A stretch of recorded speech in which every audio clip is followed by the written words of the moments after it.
भाजपा ने बिहार में कुशवाहा पर भरोसा कायम, महिलाओं को नहीं मिला तवज्जो। बिहार भाजपा ने नई टीम की घोषणा की है, जिसमें संगठन के जातिगत गणित को साधने की कोशिश की गई। जिला अध्यक्षों के चयन में पार्टी ने उम्र को 60 वर्ष से कम रखने और वफादार सिपाहियों को प्राथमिकता दी है।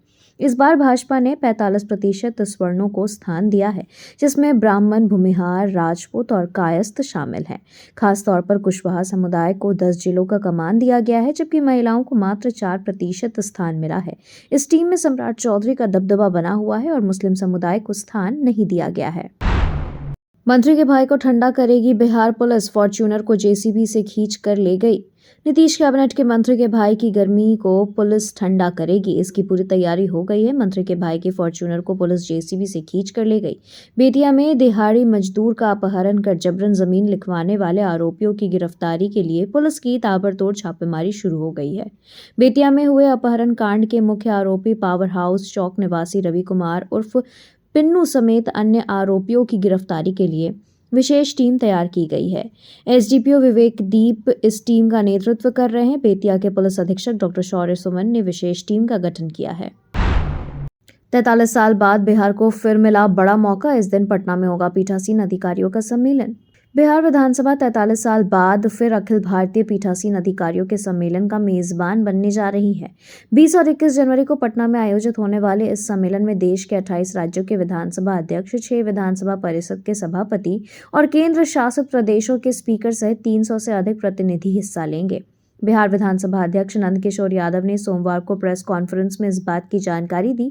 इस सम्मेलन में संविधान की 75 वर्षों की यात्रा का सम्मान किया जाएगा और इसके मूल्यों को मजबूत करने में संसद और विधानसभाओं की भूमिका पर चर्चा की जाएगी।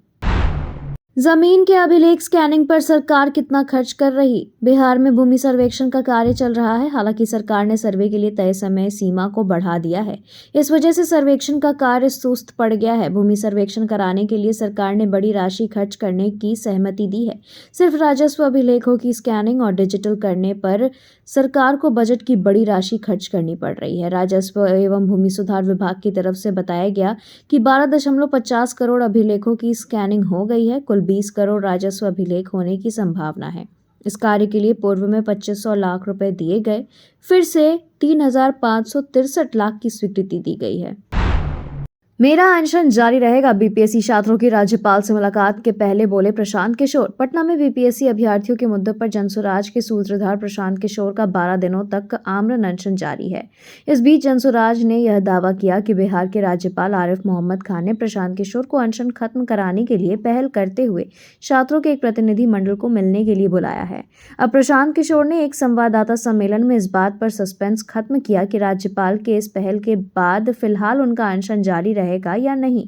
प्रशांत किशोर ने कहा कि जहां तक मेरा सवाल है तो मेरा अनशन 12 दिनों से चल रहा है और यह अभी भी जारी है और आगे भी जारी रहेगा।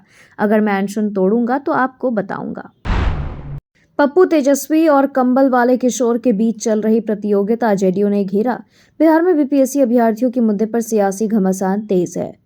अब जेडीयू प्रवक्ता नीरज कुमार ने पप्पू यादव, प्रशांत किशोर और तेजस्वी यादव पर एक साथ निशाना साधा है। जेडीयू प्रवक्ता ने कहा कि बीपीएससी अभ्यर्थियों के मुद्दे पर राजनीति में पप्पू यादव, प्रशांत किशोर और तेजस्वी यादव के बीच गलाकाट प्रतियोगिता हो रही है। जेडीयू एमएलसी ने कहा कि राजनीति में परेशान किशोर जो कंबल वाले हैं, उनकी बेचैनी समझ में आती है कि राजनीति में गलाकाट प्रतियोगिता है तेजस्वी यादव, पप्पू यादव और कंबल वाले किशोर जी के बीच। बीपीएससी अभ्यर्थियों ने आपकी बात को दरकिनार कर दिया है। अब तो नोटिस मिल रहा है, उसका जवाब दीजिए। पेट्रोल पंपों पर स्वच्छता की होगी कड़ी जांच, दोषी पाए जाने पर सख्त कार्रवाई। राज्य सरकार ने सभी जिलों के जिला पदाधिकारियों को आदेश दिया कि वे पेट्रोल पंपों की सुविधाओं की जांच करें।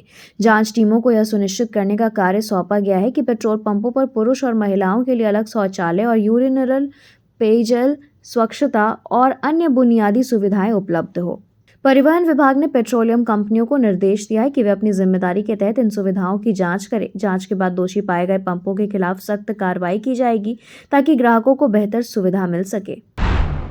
बिहार के मधुबनी जिले को उड़ान योजना से जोड़ने का प्लान। बिहार के मधुबनी जिले में जिला मुख्यालय स्थित हवाई अड्डे को उड़ान योजना में शामिल करने के लिए केंद्र को बिहार सरकार प्रस्ताव देगी, ताकि यहां से यात्री विमान सेवा की शुरुआत कर सके। साथ ही मधुबनी में अंतर्राज्यीय बस अड्डे का निर्माण कराया जाएगा। इससे लोगों को आवागमन में की बेहतर सुविधा मिलेगी। मुख्यमंत्री नीतीश कुमार ने रविवार को मधुबनी जिले की प्रगति यात्रा के दौरान यह घोषणा की। प्रशांत किशोर के सामने एक और टेंशन। पाटलिपुत्र थाना क्षेत्र के जेपी गंगा पथ के किनारे रविवार को जनसुराज के बन रहे टेंट के काम पर पुलिस ने रोक लगा दी है। टेंट लगाने के कार्य को बंद करवा दिया गया। दरअसल पुलिस को सूचना मिली कि वहां पर टेंट लगाकर जनसुराज के सूत्रधार प्रशांत किशोर अनशन करने वाले हैं।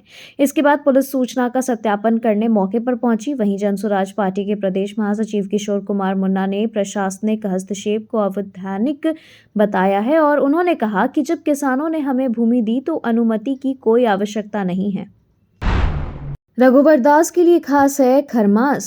सामान्य तौर पर मकर संक्रांति के बाद शुभ काम आरंभ करने की परंपरा रही है। इससे पहले 1 माह की अवधि को खरमास मानकर अच्छा कार्य करने के लिए बेहतर समय नहीं माना जाता। वहीं झारखंड भाजपा की राजनीति में फिर से सक्रिय हुए पूर्व मुख्यमंत्री रघुवर दास ने खरमास में ही दोबारा पार्टी की सदस्यता लेकर राजनीतिक गलियारे में इस चर्चा को जन्म दिया है और दूसरे भले शुभ मुहूर्त का ध्यान रखे। लेकिन रघुवर दास के लिए खरमास ही खास है। हालांकि ऐसा पहली बार नहीं है जब रघुवर दास इस माह में नई पारी की शुरुआत किए हैं। Thank you so much for watching this video. Don't forget to like, comment, share, and subscribe.